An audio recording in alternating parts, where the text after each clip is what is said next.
Kafuunee akkam jirtu maatiin miltooteek har'aa kan isiniif qabannee dhufne wiirraariin maalidha kan jedhudha.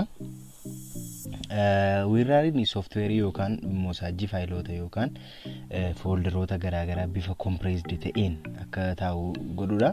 Faayilooti kunneen bifa extensioniin isaanii RAR yookaan immoo zip ta'een iddoo tokkotti kuufamuun ispeesii iddoo osoo hin qabatiin yookaan ispeesii duraan qaban irraa hammaan xiqqaa kan ta'e qabachuun kuufamuun akka isaan ta'an kan godhudha.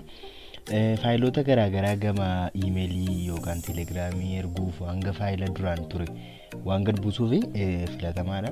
Faayiloota kunneen yeroo arkaayif goonutti paaswoordii yookaan jecha darbiitti gochuun odeeffannoo nuti erginu qaama sadaffaan akka itti fayyadamneef kan nu gargaaru ofirraa kan qabudha.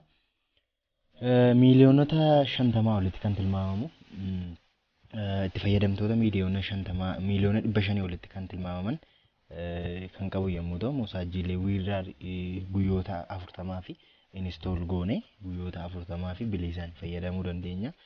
Guyyoota 40 irra darbee jennaan garuu kaffaltii nurraa eegamu kaffallee fiicharii hundumaa fayyadamuu dandeenya jechuudha.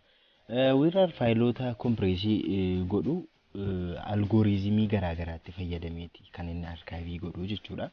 Akkasumas saayisii isaa gad hir'isuudhaa fi ispeesii duraan faayilli sun inni orijinaalli qabatu gad buusuudhaa fi algooriizimii garaagaraa fayyadamaa jechuudha.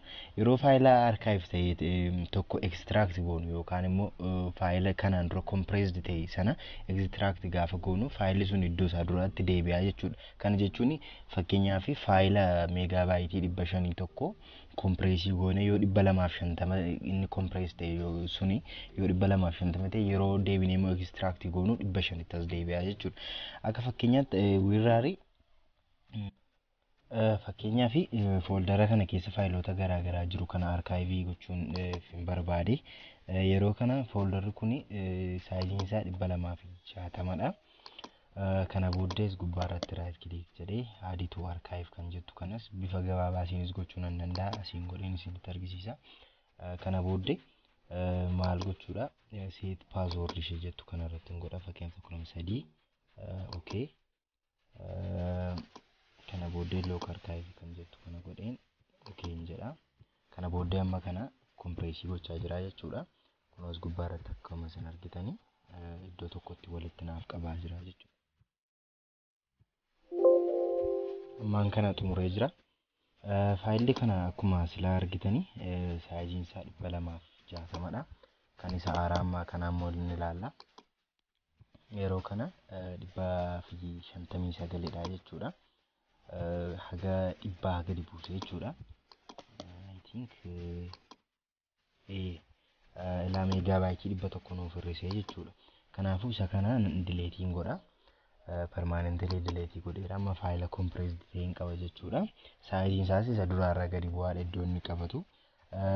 Tole kana immoo extract gochuudhaaf maaliin godha open jedha. Kana booddee extract jedha.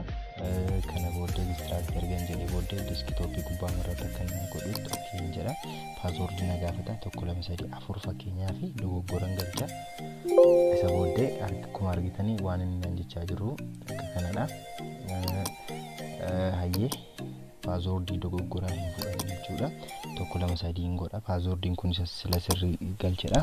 Ammaan kana kun akkuma isin argitanii isa duraan compressed ta'e extract gochaa jira jechuudha. Kun xumuree jira.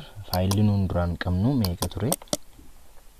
Saayiziin isaa 260 iddoo isaa duriitti deebi'ee jechuudha. Kana fakkaata waan nu hordoftanii fi galanni keenya guddaadha.